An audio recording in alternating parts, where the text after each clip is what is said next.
everyone, this is Rachel Lauren on the Money Therapy Podcast, and today we're going to talk about someone who's been blowing up on TikTok, Caleb Hammer. Now, I don't know if you guys have heard of Caleb, but really what he does is shake down people who spend way too much money and are in way too much debt. Now, I think all of us need a little bit of a wake-up call. At the same time, he's a little harsh, and want to take a second to react and see what we think about his videos. Just for some background, I am the COO and co-founder of a company called Debbie. We're a rewards platform for debt payoff. We take a behavioral psychology and positive reinforcement approach to the debt payoff problem, and we really believe that better habits are built with baby steps, not taking an entire 180 in 2 seconds. So let's get into it and let's see what Caleb has to say. For living in Austin, Texas. My main thing is I am a spiritual coach. Okay, interesting. Yeah. How does that go? How does that go? It's like therapy or... I don't even know how much debt this girl has, but you can already feel the judgment in his face. So need I say more? Let's keep going. Do you feel good in life and all that stuff?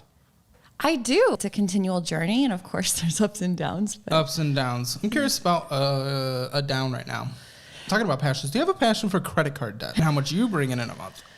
It varies. Average. Give me an average. I'd say $6,500. Okay, that's not bad at all. Okay, so the fact that this girl makes $6,500 a month and is in a crazy amount of debt, which we don't even know how much debt it is yet, but if she's on the show, we know it's a lot, means that debt and money issues are not necessarily an income problem. They can be an income problem, but for a lot of folks, they're a spending problem. That's where behavioral change comes in. And that's what we're gonna talk about a little bit more. Why are we in this debt in the first place? That's where, I didn't really understand the nature of having like a credit card. So I started making more money than I ever had in the last 2 years from this. This is actually super common. Often people who don't grow up with a lot of money, don't have a lot of money at home, when they do come into money, when they do finally start earning a lot more, they suddenly feel like they have all this money to spend. There's a stat where it's like 70% of people who come into sudden wealth actually lose it within a couple of years. So this is definitely something that is quite common for people who start to earn a lot more than what they're used to. Now, one thing I do not like, what we have here, if we have money going into Acorns right now and subscriptions for Acorns. And Acorns is great. It doesn't make any sense for you to do this right now because you have so much debt. So this is where I vehemently disagree. Even though, you're probably better off putting your extra money all towards your debt, if you're in debt, it's always important to save. Now, first you should obviously start with an emergency fund before you start putting money into risky investments. At the same time, it's more about building the habit than it is about, being rational financially, right? It's probably more rational to use all the money to pay off debt to start an emergency fund. But at the same time, if you start putting $5 or $10, towards automatic investing every month, you start building that habit so that when you do get out of debt, you're not starting from zero and wondering, what the heck do I do with all this money now? Which, back to the sudden wealth problem, a lot of people, when they finish paying off their debt, they think, oh my God, I have all this money now. I could go spend it again. And that's where you see the rebound effect happen. And so, I do think it makes sense to put money aside, whether that's in an emergency savings fund. Definitely start doing that while you're in debt, or even putting aside very small amounts towards investments where it's automated and you don't have to really think about it very much. I think both of those things are super, super important. Guess what? $80,000 a year is actually a significant amount of money. Fun fact about money that you make, taxes are owed. Have you saved any money for taxes? Because we are entering tax season as we speak. Don't we all wish we could just do a no taxes happy dance? Yeah, this terrifies me. The fact that she doesn't know that she's gonna have to owe money back on her income is a little bit scary. The only thing is that he's not really giving her a solution. He's just telling her the scary part and just saying, well, this is what you gotta do. Which isn't entirely effective in getting her to do things that actually make her better. What I would say here is that the IRS does have payment plans. So if you all of a sudden realize that you owe the IRS a bunch of money and you don't have the money to pay it because you just went on a little tax happy dance and you spent it all, you can ask the IRS for a payment plan or figure things out with them. You know, they are willing to work with you because, you know, they know you're trying to pay them. So just call them. You know, it can be scary. They're a scary organization. Hopefully, you know, they're not around anymore in the future, but in the meantime, they're here to stay. So just call them. Let them know what's going on, see what they can do for you.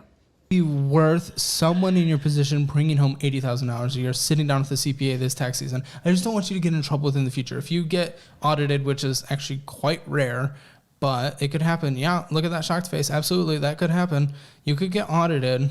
Again, probably not, but it would be really bad. It would be really irresponsible on the side of the table to say you will not get audited. If it does, and things have just been a little funky these last few years, then guess what? Bad news.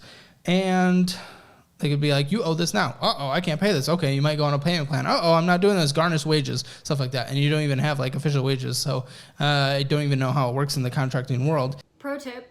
There's actually apps out there that will set aside the money for you, especially if you are a freelancer, content creator, contractor. There's Lily, there's Lance, there's a lot of different apps out there if you just Google it that will automatically set aside the amount of money that you need to file taxes. Not only that, but some of them will even file taxes on your behalf every quarter or month or however often it is that you need to do it, so that you don't even need to worry about getting, you know, to the end of the year and sort of tax season to go file your taxes. They just do it on an ongoing basis. What are you doing in your life that you're always getting into some kind of pickle? Because usually recognizing that, you're able to then counteract that in life, you know? So I went from before, like always, you know, just barely getting by. And then when I had money start coming in, and on top of that, when I got my first credit card, it was like, oh, now I have this money and now I don't even need to spend this money. I can spend this credit card money. And then it was like, it just felt really good. And so it was, you know, and then wanting to live in a mindset of abundance. So it's like, I want to buy. Why? Why live in a mindset of abundance? Because it feels good. Oh, because it feels good. I'm glad we're doing things that feel good. We do want to do what feels good. We all want to do what feels good. Doing the smart thing isn't fun. We all want to feel good. We all want to live this mindset of abundance. Long-term rewards are really, really hard. Most people don't care about them at all. We want instant gratification. Now, the trick is, how do we turn long-term rewards into instant gratification? How do we make the smart thing actually feel like the good thing, the thing that makes us feel good? And the way we do that is by rewarding ourselves in small ways along the way. So let's say you set a goal for yourself to save every month $200 a month. So at the end of the 3 months that you've done that, you treat yourself to take out from your favorite restaurant, or you find some other thing that you love doing. Do you know that mindset is complete and has put you in a bad position? Actually, that mindset is not complete.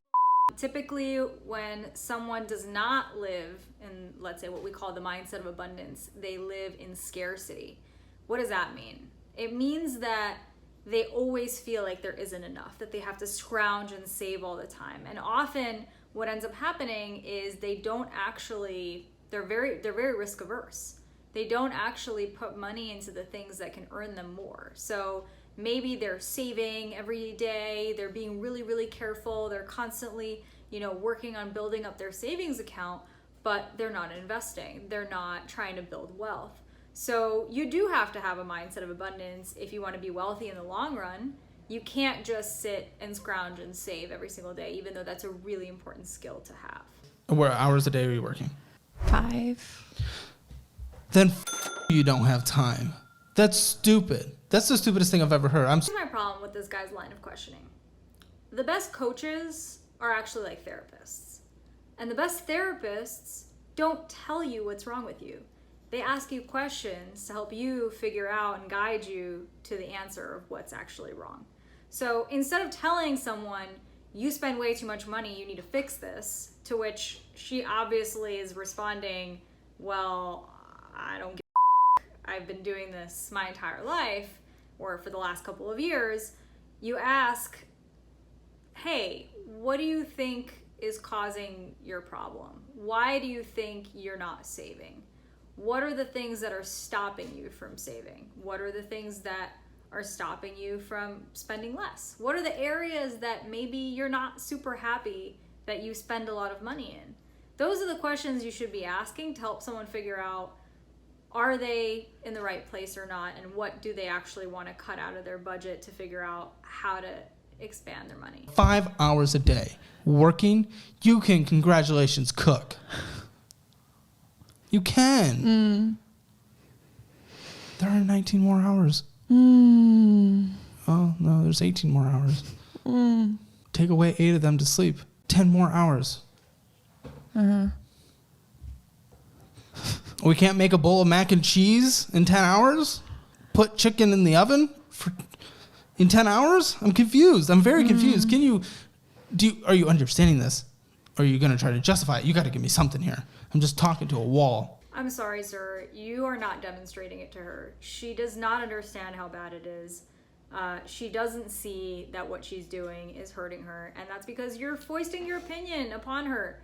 You're not helping her figure out that this does not make sense. You're not giving her the math or having her figure out the math to see that she can't afford this. She's not going to change unless she sees that herself.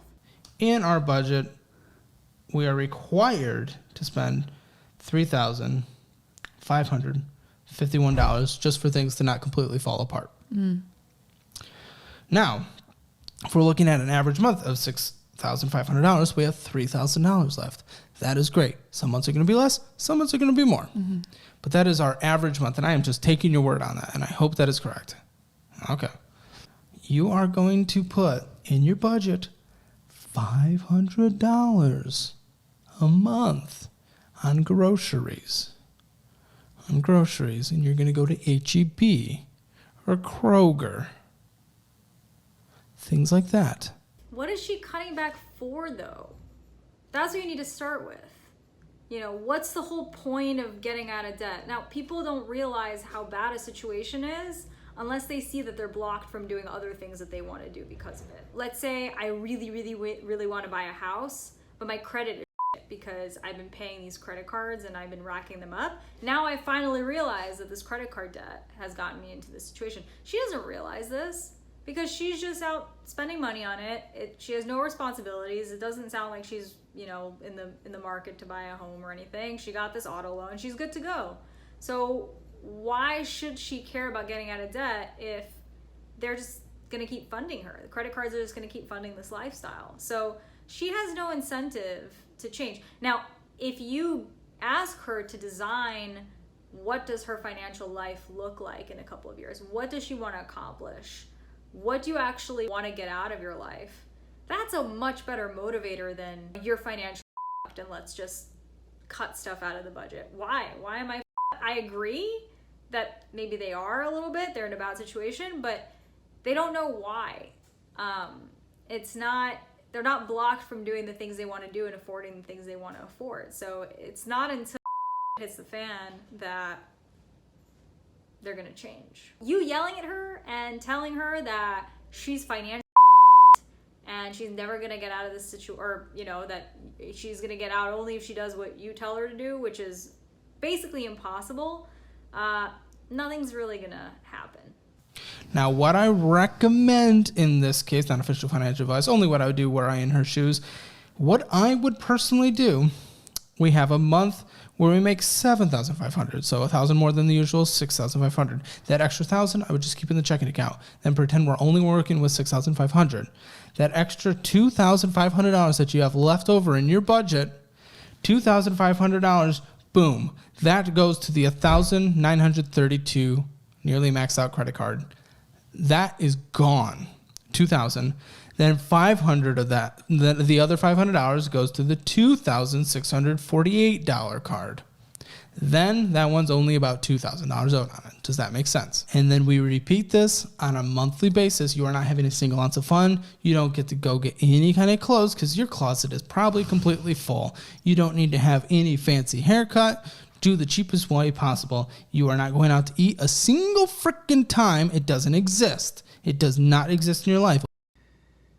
Does this plan sound attractive to any of you? Does this sound enticing? No joy in your life for 6 months. No fun, no going out, absolutely nothing. Just pay off your debt. And by the way, he didn't even talk about taxes or emergency fund or any of that. This sounds like a horrible plan. Here's what you do instead. So let's say she makes $6,500 a month, right? Post-tax, let's call it $5,000. She owes like $3,500 a month basics across all of her debt, food, rent, all that good stuff. She has $1,500 to play with. Now, instead of taking all of that money and aggressively paying it down over the course of 6 months, where she'll probably burn out, she'll be super tired, she won't be able to go out, she'll likely start spending on the credit cards again because it'll be too difficult. You take 2 years, 1.5 to 2 years to pay down the debt and keep living your life. Set aside $300, $400 a month to do the things that you want to do, whether that's going to see a movie once in a while, ordering out once in a while, but sending the majority of the cash towards your debt and starting an emergency fund. So it's not going to take you 6 months. It's going to take you longer than that. But the good part is you're going to start paying off the debt. Your credit score is going to improve. And guess what you could do then?